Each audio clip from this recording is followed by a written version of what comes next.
ప్రార్థనలకు జవాబులు వస్తాయి. అంతే తప్ప నేను ప్రార్థన చేశాను కాబట్టి దేవుడు జవాబు ఇస్తాడు, నేను అడిగాను దేవుడు జవాబు, ఉపవాస ప్రార్థనలు చేశాను 7 రోజులు ఉపవాస నో. దేవుడు అంటాడు, నా ఎదుట నువ్వు నీతిమంతునివా. మనుషుల దృష్టిలో, నీ దృష్టిలో you may be a righteous person, but that doesn't mean that you are a righteous. నువ్వు నీతిమంతుడవు అనేటువంటిది కాదు. How you live in front of me, నా ఎదుట నువ్వు ఏ రకంగా నీతిమంతునిగా జీవిస్తున్నావు. నాకు అనిపించింది, దేవుని ఎదుట నీతిమంతుడిగా జీవించడం అంటే ఏంటి? దేవుని ఎదుట నీతిమంతుడిగా జీవిస్తే మన ప్రార్థన దేవుడు వింటాడు కదా. దేవుని ఎదుట నీతిమంతుడు అంటే, నీతిమంతుడు దేవుని దృష్టిలో ఎవరు? బైబిల్ కంఠపాఠం చేసే వ్యక్తి, బైబిల్ కంఠపాఠం చేసే వ్యక్తి, చర్చికి వచ్చి ప్రార్థన చేసేటువంటి వ్యక్తి, చర్చిలో బైబిల్లో రాబడింది నిలబడి ప్రార్థన చేస్తాడంటే ఈయన నిలబడి, ఇతని ప్రార్థనలో పద్ధతులు ఉన్నాయి, నిలబడి ప్రార్థన చేస్తాడు. దేవుని బిడలారా, మరి దేవుని ఎదుట నీతిమంతుడు అంటే ఎవరి ప్రార్థన దేవుడు వింటాడు? జాగ్రత్తగా వినండి. ఈరోజు సందేశం మన ప్రార్థన జీవితం పైన ఉంది, మన ప్రార్థన జీవితం పైన ఉంది, మన కుటుంబ ప్రార్థన జీవితం పైన దేవుడు ఈరోజు బాణాలు సంధిస్తున్నాడు. జాగ్రత్త. How will pray, how not to pray, ఏ రకంగా ప్రార్థించకూడదు ఈరోజు దేవుని యొక్క వాక్యంలో. ఇతను అంటున్నాడు, నేను నీతిమంతుని కదా ప్రభా, నా ప్రార్థన వినాలి. నీ చెవులు నీతిమంతుని ప్రార్థనల వైపు ఉంటాయి, బలమైన ప్రార్థన. బట్ దేవుడు అంటాడు, సారీ, ఎందుకంటే నీవు మనుషుల దృష్టిలో, నీ దృష్టిలో నీతిమంతుడుగా ఉన్నావు, కానీ నా దృష్టిలో కాదు. నా ఎదుట your life is not perfect, నీ జీవితము సరిగా లేదు. మరి దేవుని దృష్టిలో నీతిమంతుడు అంటే, రోమీలకు రాసిన పత్రిక 5వ అధ్యాయం 8-9 వచనాలు. అయితే దేవుడు మన ఎడల తన ప్రేమను వెల్లడిపరచుచున్నాడు. ఎట్లనగా, మనమింకనూ పాపులమై ఉండగానే క్రీస్తు మన కొరకు చనిపోయెను. కాబట్టి ఆయన రక్తము వలన ఇప్పుడు నీతిమంతులుగా తీర్చబడి. నీతిమంతుడు ఎవరు తెలుసా? ఇతరులతో కంపేర్ చేసుకునే వ్యక్తి కాదు. నేను ఇది చేస్తున్నా, ఈ పద్ధతులు నాలో ఉన్నాయి, ఈ జీవిత విధానం నాలో ఉంది అనుకునేటువంటి వ్యక్తి కాదు. బైబిల్లో ఆయన రక్తం వలన ఇప్పుడు నీతిమంతులుగా తీర్చబడి. రోమా సంఘమా, మీరు సంఘంలో ఉన్నంత మాత్రాన నీతిమంతులు కాదు. ఎప్పుడో ఒకసారి దేవా నా పాపాలు క్షమించిన ఈ రక్తంతో కడిగావని చెప్పావు చూసావా, అలాంటి జీవితంతో దేవుడు నీ ప్రార్థన వినడు. ఎప్పుడు వింటాడంటే ఎవ్రీడే దేవుని రక్తాన్ని ఆశ్రయించు, దేవుని రక్తమును బట్టి నీతిమంతుడుగా. అది దేవుడు కోరుతున్నాడు. దేవుని నీతి ఏంటి తెలుసా? Don't be righteous because of your life style. నీ జీవిత విధానాన్ని బట్టి నీతిమంతుడుగా ఉండవద్దు. ఇతడు ఎవరు తెలుసా? Mister perfect. ఎంత పర్ఫెక్ట్ అంటే అతను అంటున్నాడు, ప్రభా నేను నీతిమంతుడు, నేను నీ దగ్గరకు వచ్చి ప్రార్థన చేస్తున్నా. ఇంకొక మాటలు నాకు అనిపిస్తుంది, ఈ వాక్యం చదువుతూ ఉంటే నాకు అనిపించింది, నన్ను బట్టి నీకు క్రెడిట్ ప్రభా, నన్ను బట్టి నీకు అదృష్టం. ఎందుకు తెలుసా? నాలాంటి వ్యక్తి ఎవరు దొరుకుతారు నీకు? వారానికి 2 మార్లు ఉపవాసం ఉంటున్నా నేను, నా అంత వ్యక్తి నీకు దొరకడమే అదృష్టం ప్రభా అన్నట్టుగా ఉన్నాడు. కానీ దేవుడు అంటున్నాడు, నీ అదృష్టం మీద ఎన్ని బండలు పడని, ఒకటి మాత్రం వాస్తవం, నీవు రక్తంతో కడగబడ్డావా లేదా? నీ జీవితము రక్తంతో కడగబడిందా? యేసయ్య రక్తంతో కడగబడిందా? దేవుని బిడ్డలారా, ఇది నాన్న మనిషి జీవితంలో పాపం ఎంత దగ్గరైపోయిందంటే, we cannot imagine the closeness of a sin. పాపం ఎంత దగ్గరకు వచ్చిందంటే everything is there in your hand. నీ చేతుల్లో ఇమిడిపోయింది పాపం. నీ చేతుల్లో డబ్బు పోగొట్టుకోవాలన్నా, పాపం చేయాలన్నా, ఒక అక్రమ సంబంధం కలిగి ఉండాలన్నా, it is possible with a small device that devil has kept in your hand. నీ చేతుల్లో ఉంచిన ఒక్క చిన్న device that can change your life style. నువ్వు బైబిల్ కంఠపాఠం చేయవచ్చు, కానీ నీ రహస్య జీవితం ఏ రకంగా ఉందో, నీవు చర్చికి వస్తూ ఉండవచ్చు, ప్రార్థన కూడా కళ్ళు మూసుకొని ప్రార్థనలు ఏకీభించవచ్చు, but what about your personal life? నీ వ్యక్తిగత జీవితం ఏ రకంగా ఉంది? అది సరిగా దేవుని రక్తము ద్వారా కడగబడకపోతే దేవుని దృష్టిలో నువ్వు నీతిమంతుడు కానే కాదు. నువ్వు ఎంత ప్రార్థన చేయి, దేవుడు అంటున్నాడు, ఆయన రక్తం వలన ఇప్పుడు నీతిమంతులుగా తీర్చబడి. I'm righteous not because of my deeds. నా పనులను బట్టి కాదు, నా యొక్క జీవిత విధానాన్ని బట్టి కాదు, నా యొక్క లైఫ్ స్టైల్ మారినందుకు కాదు. దేవుడు అంటున్నాడు, నీ లైఫ్ స్టైల్ నీదే, కానీ నా జీవితం నీ పోలి ఏమన్నా నడుస్తున్నావా? పరిశుద్ధుడైనా, ఆయన పరిశుద్ధుడైతే దేన్ని బట్టి పరిశుద్ధుడిగా నువ్వు మారుతావు? ఆయన రక్తాన్ని బట్టి. దేవుని బిడ్డలారా, before you pray a prayer, before you start a prayer, దేవుని బిడ్డలారా ఇక్కడికి వచ్చినప్పుడు ఖచ్చితంగా ఈ ప్రార్థన చేస్తాను నేను. ప్రభువా, నా పైన, సేవోపకరణములన్నిటిపైన, ఈ స్థలం పైన, వచ్చిన వారిపైన, రాబోయే వారిపైన నీ రక్తాన్ని ప్రోక్షించు ప్రభువా. నీ రక్తము ద్వారానే మేము నీతిమంతులం. మనం దేవునికి కానుకలు ఇస్తాం చూసారా, దాన్ని బట్టి కాదు. దేవునికి పని చేస్తాం చూసారా, దాన్ని బట్టి కాదు.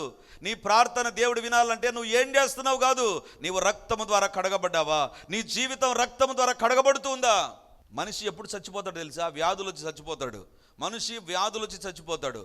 మనిషి ట్యాబ్లెట్లు వేసుకోకుండా చచ్చిపోతాడు. మనిషి అజాగ్రత్తతో ఉండి చచ్చిపోతాడు. మనిషి శుభ్రంగా లేకుండా కూడా చచ్చిపోతాడు, స్నానం చేయకుండా.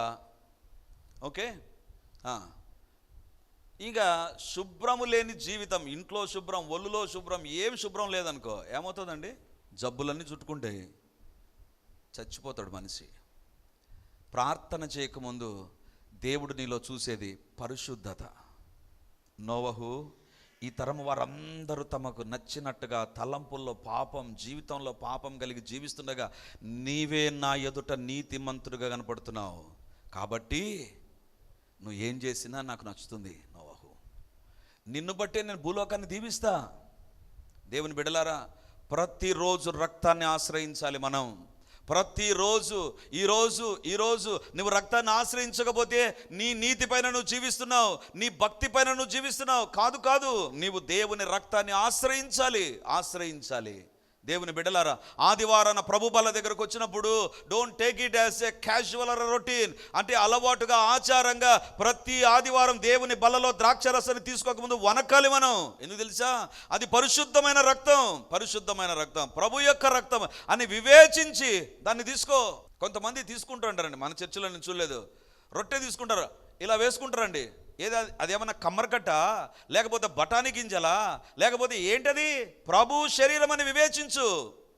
ద్రాక్షారసం, ప్రభు యొక్క రక్తం. దేవా, నీ యొక్క రక్తాన్ని నేను సమీపిస్తుంటున్నాను ప్రభా. నీ రక్తం నా జీవితాన్ని పరిశుద్ధపరచాలి, పవిత్రపరచాలి, యోగ్యమైనదిగా నా జీవితం మార్చబడాలి ప్రభా. Let my life B acceptable before you accept my prayer. నా ప్రార్థనను వినకముందు, అంగీకరించకముందు నీ రక్తము ద్వారా కడగబడాలి నేను. ఎందుకు ఇతని ప్రార్థన దేవుడు ప్రక్కన పెట్టారు తెలుసా? నేను నీతిమంతుని, వాళ్ళకంటే నేను బాగున్నా. దేవుడు అంటాడు, అది కాదు నీతి, నా ఎదుట నీతి. ఏంటి దేవుని ఎదుట నీతి? ఆయన రక్తమును బట్టి నీతిమంతులు కావాలి. దేవుని బిడ్డలారా, ఎంతగా దేవుని రక్తాన్ని నువ్వు ఆశ్రయిస్తూ ఉంటావో అంతగా నీ ప్రార్థనలకు జవాబులు వచ్చునుగాక. ఆమేన్. నేను నిన్న ప్రార్థన చేశాను, ఈరోజు కూడా ప్రార్థన చేస్తాను. కాదు, నీవు అడిగితే దేవుడు ఎందుకు ఇవ్వాలి దేవుడు? దేవుని కంటే గొప్ప వ్యక్తివా నువ్వు? దేవుని కంటే పేరు మోసిన వ్యక్తివా? దేవుని కంటే శక్తి సామర్థ్యాలు ఉన్నాయా? No. When God looks at the blood of Jesus on you, నీ పైన దేవుని రక్తాన్ని చూచినప్పుడు ఆ రక్తం నీతిమంతునిగా దేవుని చూపిస్తుంది. ప్రభువా, ఇదిగో ఈ నీతిమంతుడు, దేవుని రక్తాన్ని ఆశ్రయించిన నీతిమంతుడు భూలోకంలో ప్రార్థన చేస్తున్నాడు ప్రభా, ఇతని ప్రార్థన వినాలి. వెంటనే దేవుని చెవులు నీ ప్రార్థన వైపు తిరుగుతాయి. నాలో పాపం కలిగి, నా ఇష్టానుసారంగా పాపం జీవిస్తూ, నా నోటిలో పాపం, నా చూపుల్లో పాపం, నా చేతుల్లో పాపం కలిగి, దేవా నా బిడ్డను దీవించు, నన్ను ఆరోగ్యవంతునిగా చేయి, నన్ను ఆర్థికంగా దీవించు. దేవుడు అంటాడు, ఎక్కడుంది నీలో నీతి? ఆయన రక్తం వలన నీతి. అదే ప్రార్థనకు పనికొస్తుంది. దేవుని బిడ్డలారా, రెండవదిగా దేన్ని బట్టి నీతిమంతులు కాగలం? రోమీలకు రాసిన పత్రిక 2వ అధ్యాయం 13వ వచనం. రోమన్స్ చాప్టర్ 2 వర్స్ 13, 13వ వచనం. రోమా 2:13. ధర్మశాస్త్రం వినువారు, గట్టిగా, దేవుని దృష్టికి నీతిమంతులు కారు గాని ధర్మశాస్త్రమును అనుసరించి ప్రవర్తించువారే నీతిమంతులుగా ఎంచబడుదురు. ఆదివారం వెంబడి ఆదివారం, జూమ్లో వాక్యం, గురువారం వాక్యం, ఎంతగా వాక్యం వింటున్నావు దాన్ని బట్టి నీతిమంతులు కాలేం మనం.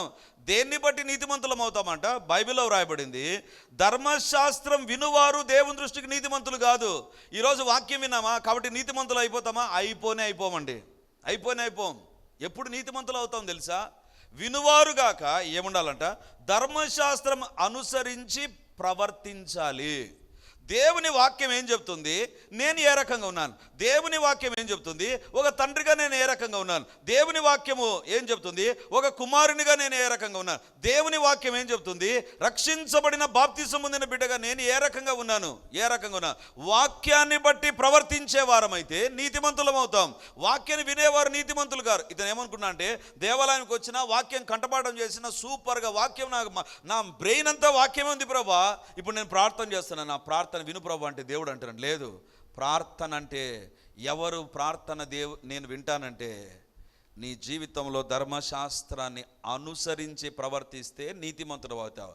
నీతిమంతుల ప్రార్థన వైపు నా చెవులు వింటాయి.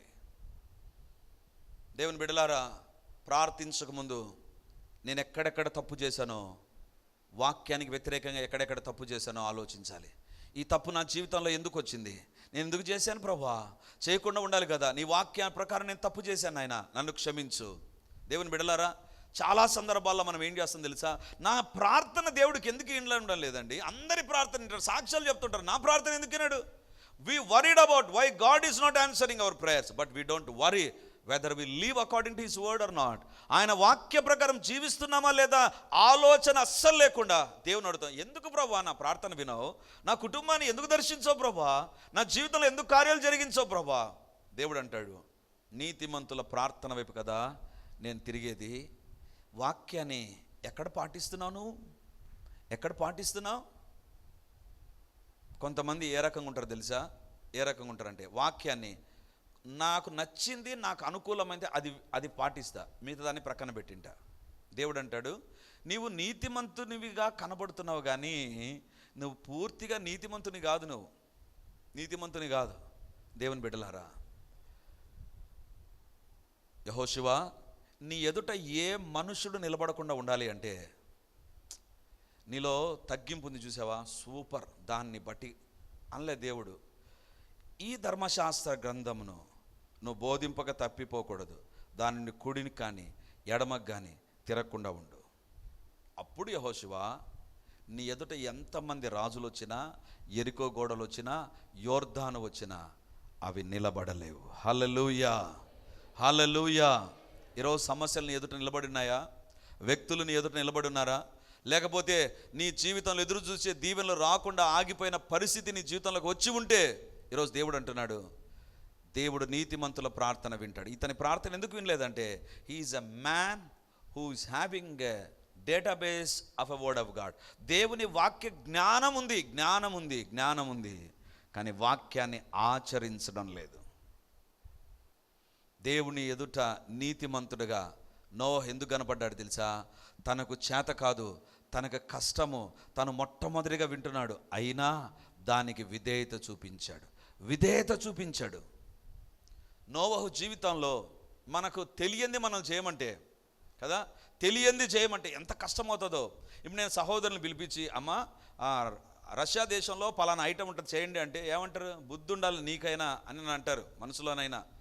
రష్యాలో చెప్తావా, మాకు తెలియదు చెప్తావా అంటారు. ఇప్పుడు అట్లాగనే ఉంది, నోవహుకు జలప్రలయం అంటే తెలియదు, ఓడ అంటే తెలియదు, ఓడ కట్టాలంట, ఎట్లా కట్టాలి ప్రభా. వాక్యము ఎప్పటికీ అదే రకంగా ఉంటుంది, నీకు తెలియదు అది, కానీ దానికి విధేయత చూపించు. అప్పుడు దేవుడు వెంటనే నీ ప్రార్థన వింటూ ఉంటాడు. దేవుని బిడ్డలారా, నోవహు నీవే నా ఎదుట ఏంటి, దేవుడు నోవహులో ఉండేటువంటి పరిశుద్ధతను చూశాడు. ఈరోజు దేవుడు పరిశుద్ధత నీవు రక్తాన్ని ఆశ్రయించడాన్ని బట్టి ఉంటుంది. రెండవదిగా, వాక్యాన్ని వినువారు నీతిమంతులు కాదు, వాక్య ప్రకారము ప్రవర్తించువారు. మూడవదిగా, బైబిల్లో చూస్తే 118వ కీర్తన, Psalm 118 verse 15, నీతిమంతుల గుడారములలో రక్షణను గూర్చిన ఉత్సాహ సునాదము వినబడును, యెహోవా దక్షిణ హస్తము సాహస కార్యములను చేయును. నీతిమంతుల గుడారం అంటే ఇల్లు. నీతిమంతుల ఇంటిలో రక్షణను గూర్చిన ఉత్సాహ సునాదం వినబడును. నీతిమంతుని ఇంటిలో అంట, ఇప్పుడు నీతిగా రక్తాన్ని ఆశ్రయిస్తే నీతిమంతులం అవుతాం, రక్తాన్ని ఆశ్రయిస్తే నీతిమంతులం. రెండవదిగా, వాక్యానికి విధేయత చూపితే దేవుడు నీ దృష్టిలో నీతిమంతుడుగా ఉంటావు, నీ ప్రార్థన వింటాడు దేవుడు. మూడవదిగా, నీతిమంతుడు అయితే నీ వ్యక్తిగత జీవితమే కాదు, you will have worry about your family. నీ కుటుంబాన్ని గురించి నువ్వు ఆలోచన కలిగి ఉంటావు. రక్షణను గూర్చిన ఎవరి ఇంటిలో? నీతిమంతుల గుడారములో రక్షణను గూర్చిన ఉత్సాహ సునాదము వినబడును. రెండు ఉంటాయంట నీతిమంతుని ఇంటిలో. ఒకటి రక్షణ ఉంటుంది, రెండవదిగా సునాదం వినబడుతూ ఉంటుందంట. సునాదం వినబడుతుంటుందంట. అంటే ఇంటిలో ఏముండాలి? ఫ్రిడ్జ్ ఉందా లేదా? ఉండాలి. లేదా మంచం ఉందా లేదా? కంచం ఉందా లేదా? డబ్బు ఉందా లేదా? పట్టుచీరలు ఉన్నాయా లేదా? ఏ మోడల్ కొనాలి క్రిస్మస్కు? ఇది మంచిదే, ఉండాలి. కానీ నీ ఇంటిలో నీతిమంతునవైతే రక్షణ రక్షణ. నీ ఇంటిలో ఉండే వారందరూ రక్షించబడ్డారా? నీ ఇంటిలో ఉండే వారందరూ రక్షణలో ముందుకు సాగుతున్నారా? నీవు నీతిమంతుడవైతే you will worry about your family. నీ కుటుంబాన్ని గురించి చింత నీకు ఉంటుంది, నీ కుటుంబాన్ని గురించిన భారం ఉంటుంది, నీ కుటుంబాన్ని గురించినటువంటి ప్రార్థన ప్రారంభమవుతుంది. దేవా నేను వస్తున్నా, నా కుటుంబం రాలేదు ప్రభా. నీతిమంతుడిగా వ్యక్తిగతంగా ఉండడం కాదు, with your family you should have a righteous life. నీతిమంతుని గుడారము, నీతిమంతుల ఇల్లు. రక్షణ ఉంటుంది, రక్షణ ఉంటుంది. అంటే నేను పూర్తిగా ప్రభు వైపు తిరగలేదే, నా భర్త పూర్తిగా తిరగలేదే, నా పిల్లలు పూర్తిగా తిరగలేదే, ఒకవేళ దేవుడు వస్తే మేము నరకానికి వెళ్ళిపోతామేమో ప్రభా, మేము రక్షించబడాలి ప్రభా, సంపూర్తిగా రక్షించు ప్రభా. ఇదిగో ఈ అలవాట్లు ఉన్నాయి, ఈ యొక్క పాడుబుద్ధులు ఫలానా వ్యక్తిలో ఉన్నాయి నా ఇంట్లో, దేవా మార్చు ప్రభా. He will have a concern for his family. నీతిమంతుల గుడారములో రక్షణ ఉంటుంది. రెండవదిగా రక్షణను గూర్చిన సునాదం ఉంటుంది. ఏముంటుందంట? నీతిమంతుని ఇంటిలో ఈటీవీలో వచ్చేటువంటి షోలు ఉండవు, సీరియల్స్ వినపడవు, లేకపోతే క్రికెట్ మ్యాచ్ల యొక్క శబ్దాలు, లేకపోతే ఫుట్బాల్ మ్యాచ్ల యొక్క శబ్దాలు కాదు. నీతిమంతుల గుడారంలో రక్షణను గురించిన సునాదం వినపడుతుంది. నీ ఇంటిలో దేవుని గురించిన పాటలు వినపడకపోతే నీ ఇల్లు నీతిమంతుని ఇల్లా? ఆలోచించు. కొర్నేలి దేవుని దూత మాట్లాడుతున్నాడు కొర్నేలి ఇంటిలో. కొర్నేలి నీ ప్రార్థన వినబడింది. కొర్నేలి, దేవుని బిడ్డలారా, మన ఇంటిలో అలాంటి మాటలు వినబడ్డాయా? టీవీలో వచ్చే పనికిమాలవన్నీ మన ఇంట్లో వినబడుతున్నాయా? మన ఇంట్లో పోట్లాటలు 10 మందికి వినబడుతున్నాయా? నీవు నీతిమంతుడు అయితే you will have a very careful work on your family life. దేవుని బిడ్డలారా, మన ఇంటిలో ఏం వినబడుతున్నాయి? రక్షణను గూర్చిన ఉత్సాహ సునాదం. నీ ఇంటిలో కుటుంబ ప్రార్థన లేదు, నీ ఇంటిలో కుటుంబ ప్రార్థనలో పాటలు లేవు, పాటలు రావు, నీతిమంతుడు మళ్ళీ అని అనుకుంటూ ఉంటే దేవుడు అంటున్నాడు, sorry, you may think that you are righteous, but I'm not going to evaluate you as a righteous person. ఈరోజు దేవుడు అంటున్నాడు, నీతిమంతుల గుడారములో రక్షణను గూర్చిన ఉత్సాహ సునాదము వినబడును. వినబడుతుందా నీ ఇంట్లో ప్రార్థన? నీ ఇంట్లో దేవుడు ప్రార్థన వినగలుగుతున్నాడా? చర్చిలో మాత్రమేనా? ఏదో పరీక్షలు వెళ్ళేటప్పుడు మాత్రమే ప్రార్థన వినబడుతున్నాయా? మన ఇల్లు ఆ రకంగా ఉండకూడదు. నీ ఇంటిలో ప్రార్థనలు వినబడాలి అంటే దేవుని బిడ్డలారా, నీ జీవితంలో నీ ఇంటిలో ఉండే వారి కొరకు నీవు ప్రార్థించాలి. నీ ఇంటిలో కుటుంబ ప్రార్థనలు ఉండాలి, పాట అనేటువంటిది ఉండాలి, రక్షణను గూర్చిన ఉత్సాహ సునాదం వినబడును. కుటుంబ ప్రార్థన ఎంత శక్తి కలిగింది తెలుసా? చాలా సందర్భాల్లో we take it so easy. ఏంలే ఈరోజు చేయకపోతే ఏం, బాగా టైర్డ్ అయిపోయినాంలే, రేపు చేసుకుందాంలే అనుకుంటాం. బట్ ఏం మిస్ అవుతున్నాం తెలుసా? చాలా సందర్భాల్లో మనం ప్రార్థన మిస్ అయినాం అనుకుంటాం. కుటుంబ ప్రార్థనే కదా, మిస్ అయినా పర్వాలేదులే అనేటువంటి ఒక అడ్జస్ట్మెంట్లోకి మనం వస్తాం. కానీ కుటుంబ ప్రార్థన ఎంత శక్తి కలిగింది తెలుసా? తిరిగి ఆ వచనం చదవండి 118వ కీర్తన 15వ వచనం. నీతిమంతుల గుడారములలో రక్షణను గూర్చిన ఉత్సాహ సునాదము వినబడును. యెహోవా దక్షిణ హస్తము సాహస కార్యాలు చేస్తుందంట. దేవుని హస్తము ఎవరింట్లో పనిచేస్తుంది తెలుసా? ప్రతి ఇంట్లో పనిచేయదు. సారీ, నువ్వు చర్చికి వచ్చినంత మాత్రం నీ ఇంట్లో దేవుని హస్తం పనిచేస్తుందా? నీ కుటుంబంలో దేవుని కార్యాలు జరుగుతాయి? లేదు. నీ ఇంటిలో రక్షణను గూర్చినటువంటి సంగతులు జరగాలి, రక్షణను గూర్చిన ఉత్సాహ సునాదం వినబడాలి. నీ ఇంటిలో ప్రార్థన జరిగితే దేవుడు సాహస కార్యములు చేస్తాడు. హల్లెలూయా. నీ ఇంటిలో ప్రార్థన లేకపోతే సాతాను కార్యాలు ఎన్ని కావాలంటే అన్ని జరుగుతాయి. ఈ మధ్య కాలంలో ఎవరితో నేను మాట్లాడినా ఐఎమ్ స్ట్రిక్ట్లీ ఆస్కింగ్ దెమ్, కుటుంబ ప్రార్థన ఉందా? ఎందుకు తెలుసా? మన ఇంటిలో కుటుంబ ప్రార్థన ఉంటే దేవుడు సాహస కార్యాలు చేయడానికి సిద్ధంగా ఉన్నాడు. దేవుని యొక్క స్వభావం ఏంటి తెలుసా? ఈ కుటుంబంలో ప్రార్థన లేదే, ప్రార్థన చేస్తే ఎప్పుడెప్పుడు కార్యాలు జరిగించాలి. సాతాను అనుకుంటారు వీళ్ళు ప్రార్థన చేయకుండా ఏదో ఒకటి చేస్తాను, టైర్డ్ అయిపోయేటట్లు చేస్తా, కొట్లాడుకునేటట్లు చేస్తా, లేదా ఏదో ఒకటి జరిగేటట్లు చేస్తా, ఏదో ఒక రకంగా కుటుంబ ప్రార్థన మిస్ కావాలి. మిస్ అయితే నా కార్యాలు జరుగుతాయి. కుటుంబ ప్రార్థన ఉంటే దేవుని యొక్క సాహస కార్యాలు జరుగుతాయంట. దేవుని బిడ్డలారా, ఎవ్వరూ కట్టని ఓడ, ఎవ్వరూ చూడని ఓడ, ఎవరు చెప్పినా నమ్మబుద్ధి కానటువంటి ఓడని దేవుడు కట్టమని చెప్తే నోవహు భార్య, నోవహు కుమారులు, నోవహు కోడళ్ళు అందరు కలిసి పనిచేశారంటండి. నాకు అనిపించింది, కోడళ్ళు మామ పైన రైజ్ అవచ్చు, ఏం పోయే కాలం మామ నీకు, ఎందుకు ఇట్లా సతాయిస్తున్నాను, ఏదో ముసలోలాగా ఉండాలి, పెట్టింది తినాలి, ఏంటిది ఏదో ఓడ కడతానంటావు అన్నారా? లేదే, వాళ్ళందరూ కలిసి ఓడ నిర్మించారు. ఎలా జరిగింది ఇది? ఎందుకు జరిగింది తెలుసా? కలిసి ప్రార్థన చేసి ఉంటాడు నోవహు. అందుకే బయటికి వచ్చిన వెంటనే బలిపీఠం కట్టి ప్రార్థన చేశాడు. Is a man of prayer. ఈరోజు దేవుడు అంటున్నాడు, నీవు నీతిమంతుడవైతే నీ ఇంటిలో ప్రార్థన ఉంటుంది. నువ్వు బాప్తిసం పొందిన వ్యక్తివైతే నీ ఇంటిలో ప్రార్థన ఉంటుంది. రక్షణను గూర్చిన ఉత్సాహ సునాదం వినబడును. ఆ ఇంటిలోనే దేవుని సాహస కార్యాలు జరుగుతాయి. ఇది ప్రపంచవ్యాప్తంగా, నేను ఎప్పుడు చెప్తుంటాను, ప్రపంచవ్యాప్తంగా హోసన్నా మినిస్ట్రీస్ ఉందండి. వాళ్ళ పాటలు, వాళ్ళ పరిచర్య ఎందుకు అంత గొప్పగా దీవించబడింది? అసలు ఆ మినిస్ట్రీ ఎక్కడ ప్రారంభమైంది? ఏసన్న గారి పైన దయ్యపు శక్తులు పనిచేసి రక్తం వాంతి చేసుకుంటూ నెల్లూరు ఆ యొక్క రైల్వే స్టేషన్లో ఆ మట్టి దిబ్బల పైన, లేకపోతే ఎక్కడో ఆ యొక్క మున్సిపాలిటీ చెత్త పైన కూర్చొని పిచ్చి పట్టిన వ్యక్తి ఏసన్న గారు. పేరేమో ఏసన్న, కానీ ఎక్కడున్నాడు? మట్టి దిబ్బల పైన ఆ యొక్క డస్ట్బిన్స్లో కూర్చొని అక్కడ ఉండే ఆహారాన్ని తినేటువంటి పిచ్చి పట్టిన వ్యక్తి. ఇంత గొప్ప పరిచర్య ఎట్లా స్టార్ట్ అయింది తెలుసా? పిచ్చి పట్టి ఊర్లు వీధులు తిరుగుతూ ఆ నెల్లూరులో సాయంత్రం ఒక ఇంటి బయట కూర్చున్నాడు. ఒక చిన్న అరుగు ఉంటే అరుగు పైన కూర్చున్నాడు. లోపల కుటుంబ ప్రార్థన జరుగుతుంది. ఈ కుటుంబ ప్రార్థన యొక్క ప్రభావం ఈ వ్యక్తి పైన పనిచేసింది. దేవుని బిడ్డలారా, ఆ కుటుంబ ప్రార్థన తర్వాత దేవుడు ఏసన్న గారి కనబడి జీవితాన్ని మారిస్తే ఇదేనా దేశం కాదు, ఖండాంతర పరిచర్య వారు చేయగలుగుతున్నారు. ఎందుకు తెలుసా? నాకు అనిపిస్తుంది, ఈరోజు దేవుడు అనుకుంటాడు, ఆ కుటుంబ ప్రార్థనే కదా.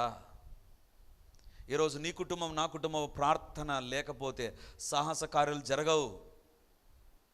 మన కుటుంబాలలో కుటుంబ ప్రార్థనను చేయకపోతే నువ్వు నీతిమంతుడు కాదు, నీతిమంతురాలు కానే కాదు. సమ్టైమ్స్ మా ఇంటిలో పరిస్థితి ఏ రకంగా ఉంటుందంటే, నేను ఎక్కడికో పరిచర్యకి వెళ్తాను. ఇంట్లో ఎవరో ఒకరు విజిటర్స్ వస్తారు, వాళ్ళతో మాట్లాడుతూ పిల్లలు టైర్డ్ అయి పడుకుంటారండి. సో ఖచ్చితంగా నేను రెజినా చేసే పని ఏంటి తెలుసా? ఏదో ఒక టైంలో will SIT together, will pray, దేవా సహాయం చేయి. లేదా ఒక్కరి మేలుకొన్న ఒక్కరితో కలిసి ప్రార్థన చేస్తాను, ఒక్కరితో కలిసి. ఎందుకంటే we should not miss it. అది మన జీవితాల్లో మిస్ కావడానికి లేదు. నీతిమంతుల నివాస స్థలాల్లో ఏం వినబడుతుంది? రక్షణను గుర్చిన ఉత్సాహ సునాదం వినబడుతుంది. వాళ్ళ ఇంటిలో సాహస కార్యాలు జరుగుతాయి. ఈరోజు నీ ఇంట్లో ప్రార్థన ఉందా? కేవలం ఇక్కడ ప్రార్థన చేసుకుని వెళ్ళిపోతున్నావా? ఇక్కడ ప్రార్థన చేసుకోవడం తప్పు కాదు. దైవ సేవకుని ప్రార్థన ఉండి తీరాలి. కానీ నీ ఇంటిలో ఇక్కడ ఆదివారమే లేదా గురువారమే, మిగిలిన రోజుల్లో how you are going to be strengthened, where God is going to interfere. నీ ఇంటిలో సాహస కార్యాలు జరగడానికి దేవుడు ఇష్టపడుతున్నాడు.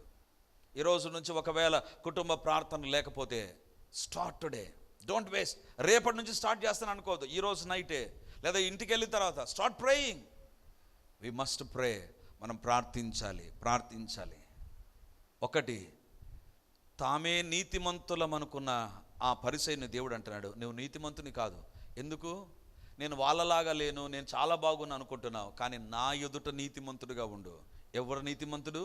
దేవుని రక్తము ద్వారా కడగబడిన వ్యక్తి. 2, దేవుని వాక్యానికి లోబడే వ్యక్తి. 3వదిగా అతని ఇంటిలో రక్షణ గురించిన ఉత్సాహ సునాదం వినబడుతుంది. హల్లెలూయా, హల్లెలూయా, హల్లెలూయా. గొప్ప దేవా నీకు వందనాలు, సైన్యములకు అధిపతి నీకు వందనాలు, మహోన్నతుడా వందనాలు, మహిమ స్వరూపుడా నీకు వందనాలు, అద్వితీయ సత్య దేవా నీకు వందనాలు, వందనాలు, వందనాలు ప్రభా. మా ప్రార్థనలు వినబడకపోవడానికి, మా ప్రార్థనలకు జవాబు రాకపోవడానికి, మేము తండ్రి సమస్యలో ఇంకా ఉండడానికి కారణం ఏంటో ఇది మేము తెలుసుకున్నాం ప్రభా. నీ ఎదుట నీతిమంతులుగా లేము ప్రభా, నీ ఎదుట నీతిమంతులుగా లేము నాయన. మా దృష్టిలో మేము నీతిమంతులుగా ఉన్నాం, మా బంధువుల దృష్టిలో, ఇరుగు పొరుగు వారి దృష్టిలో, ప్రజల దృష్టిలో we may be appearing as if we are righteous, but still we are not righteous in your sight. దేవా నీ దృష్టిలో నీతిమంతులు కాలేకపోయాం ప్రభా. దేవా క్షమించండి దేవా. మా నీతిని మేము నమ్ముకుంటున్నామేమో ప్రభా. మేము మంచిగా ఉన్నాం, మేము బాగున్నాం, మేము మంచిగా మా గురించి మేమే సర్టిఫికెట్ ఇచ్చుకునే పరిస్థితిలోనికి వచ్చేసాం ప్రభా. దేవా క్షమించు, క్షమించు, క్షమించు ప్రభా. నీ రక్తం మమ్మల్ని కడుగునుగాక. ఎక్కడ తప్పులున్నాయో మేము ఒప్పుకుంటున్నాం ప్రభా. నీ రక్తాన్ని ఆశ్రయించగా తండ్రి మా జీవితాల్లో మా యొక్క భక్తిని మేము నమ్ముకుంటూ ఉంటే నాయన, మీ శిలువ రక్తం మమ్మల్ని కడుగునుగాక, మీ శిలువ రక్తం మమ్మల్ని కడుగునుగాక, మీ శిలువ రక్తం మమ్మల్ని కడుగునుగాక. నాయనా వాక్యాన్ని వింటున్నామే కానీ వాక్య ప్రకారం మేము జీవించడం లేదు నాయనా. దేవా మమ్మల్ని మీ శిలువ రక్తముతో కడగండి. ఎంత వాక్యం విన్నా వ్యర్థం కానీ ఆ వాక్య ప్రకారం జీవించాలి నాయనా. ఎవరు జీవించడం లేదో, ఏ కుటుంబం జీవించడం లేదో తండ్రి మీరే దర్శించండి. మేము ఒక్కొక్కరము వాక్య ప్రకారము జీవించుదుముగాక, వాక్యానికి విలువనిచ్చుదుముగాక, వాక్యానికి యేసునామమున మేము లోబడుదుముగాక, ప్రతి విషయంలో లోబడుదుముగాక, కొన్ని విషయాల్లో గాక అన్ని విషయాల్లో మేము లోబడుతూ ఉందుముగాక, లోబడుచు ఉందుముగాక, లోబడుచు ఉందుముగాక నాయనా. మా ఇంటిలో రక్షణ గురించిన సునాదం వినబడాలి నాయన. ఇంతకాలం మా ఇంటిలో వేరే శబ్దాలు వినబడ్డాయేమో, వేరే మాటలు వినబడ్డాయేమో, బంధువుల మాటలు, ఇరుగు పొరుగు వారి మాటలు, టీవీలో మాటలు, సెల్ ఫోన్ మాటలు వినబడుతూ వచ్చాయేమో ప్రభా. మా మాటలు మీరు వినలేని పరిస్థితి మా కుటుంబంలో ఉంటేనైనా మా కుటుంబాలు ప్రార్థన కుటుంబాలుగా మార్చబడునుగాక. ఈ దినము నుంచి కుటుంబ ప్రార్థనలు ఉండునుగాక. క్రమము తప్పని కుటుంబ ప్రార్థనలు మేము కలిగి ఉందుముగాక. కుటుంబ ప్రార్థనలు దూరం కాకుండా ఉందుముగాక. దేవా అప్పుడే సాహస కార్యాలు చేస్తావని మేము విన్నాం ప్రభా.